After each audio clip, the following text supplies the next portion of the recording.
name is Ann Keeney, and I live here in Port St. Lucie and Florida. And this is Charles Keeney, who has epilepsy, and he's 12 years old. He's had epilepsy since he was 6 months old. My name is Brandon Brown. I'm 27. I'm from upstate New York, and I started having epilepsy when I was 5 years old.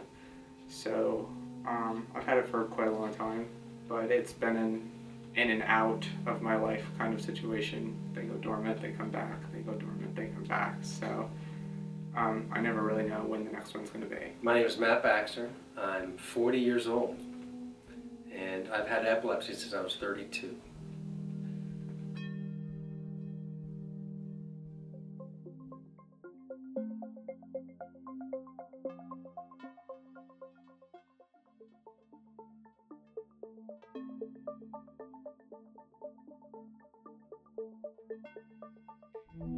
It was very hard to figure out what was going on that first week. You know, we'd take him to the doctor's office and they'd be like, well, maybe it's a cold, maybe it's this, maybe it's that, because it wasn't happening at the time. So it wasn't until that Friday when we were at the doctor's office, he, I guess he was doing like the straightening seizure where he would bend back his whole body, and the doctor was like, he's having a seizure. And, you know, I had no clue. I was 5 years old.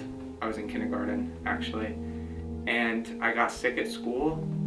They had sent me home. To be honest, the very first time I really don't remember anything at all. What I do remember was a lot of the tests that came after, which they had a hard time pinpointing it, so it was a lot of testing for a long time, and it just kept getting worse, and they didn't know what it was, and still today they don't really know what triggers them. Mostly stress, they believe, which makes a lot of sense. I grew up in South Florida, and I played sports, went to college, and became a police officer, and never had epilepsy. Till one day I drove to work, got out of the car, went to a classroom where we were having our summer training, and I had a seizure. I didn't realize that until I woke up in the hospital that evening. And that was the first time I've ever had a seizure.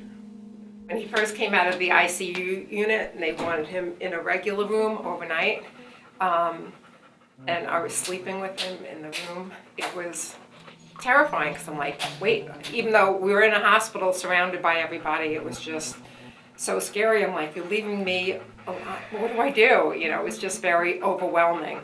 And then when we were released, it was even more overwhelming.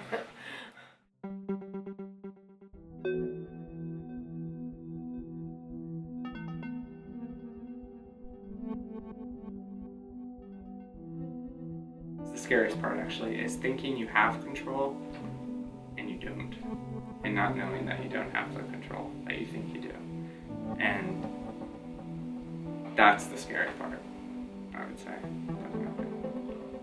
Epilepsy is when you have more than one seizure, and I had more than one just that day.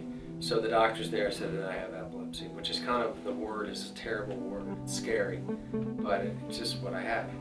Since that point, after that experience, I went to a few different neurologists, and they poked and prodded, had MRIs, MRAs, CAT scans, and just confirming what they already knew, that I have epilepsy. So as a kid, the worst part was my most vivid, most painful memory of ever having to deal with epilepsy was doing a spinal tap to find out what was wrong. And it's the most painful and traumatizing event I've ever experienced in my life, and I still remember it. And I was 5. I mean, it's crazy to think that something like that would carry on to this day. But I mean, I guess I would say that's the worst. But as far as seizures itself, it's affected me, and it never really affected me bad until my most recent episodes, which have got me in touch with the Epilepsy Foundation. So, I mean, I've had seizures where people are sitting in the room with me, they don't know I have a seizure, and then I've had convulsive seizures, I have the gamut, so it just really depends on what one it is and how traumatizing it was. I mean, I've had them, when I was in college, and I thought they were dormant. And I couldn't hide the fact that I had epilepsy because I suffered my seizure at work in front of my friends. So I know there's a dilemma for a lot of people whether they share with others that they have epilepsy. Well, I didn't have a choice.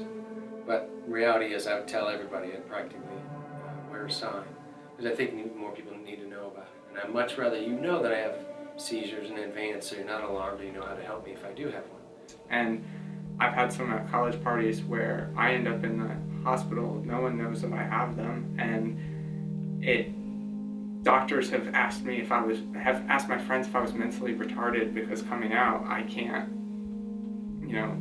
talk right, and that's another thing that's killed me. Is like I have terrible credit and everything because I went to college, and then medical debt when people don't know you have a seizure and you don't have health insurance and they take you to a doctor, they don't know that's a $10,000 bill, and that's the thing that I think I've learned a very hard lesson with, is that it's not something to be quiet about or be ashamed of, but to really let people know, because it could be an easy fix, or it could really, you can make matters worse by not telling people.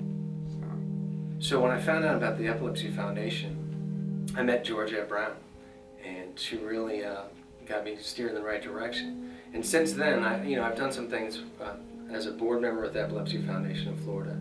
But a lot of the things I do are just conversations with people on the street, and those are very impactful. I mean, I've taken part in these different events that we've held, but a lot of times it's just simply striking up a conversation. We went to, the epilepsy support group meeting, and Lori was giving a talk about service dogs and medical alert dogs, and it was exactly what I was looking for Charles at the time. I had a few reservations about medical alert dogs or seizure dogs or service dogs in general, because Charles can be unpredictable, and I didn't know if he'd be, maybe sometimes too rough for a dog. If nobody will train a dog for Charles because he'll try to put his finger in his ear and just things like that. So Lori assured me that wasn't, I spoke to her after the meeting, that wasn't a problem. I remember the time when I was a rookie police officer, and I had arrested somebody, and they were in the holding cell, and it was a teenager, maybe young, early 20s, and he ended up convulsing, and my training officer was like, "He's faking it." I said, "There's no way he's faking it." He had foam in his mouth, and he was banging his head, and he was like, "No, he's faking. He wants." And this guy, the arrestee, was a pretty big, strong guy, and he's like, "No, he's gonna try to sabotage us," basically. Fortunately, we ended up getting in there and I remember getting my hand under his head, and he had a seizure. Of course, that was totally, foreign to me, and I didn't even grasp at the time how dangerous that was. But here I had a training officer who just looked at this guy, and this kid could have died, could have died.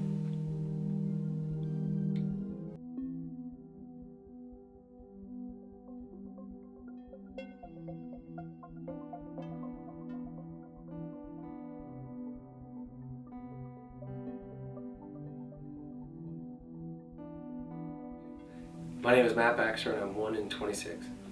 My name is Brandon Brown, and I am 1 in 26. His name is Charles, and he is 1 in 26.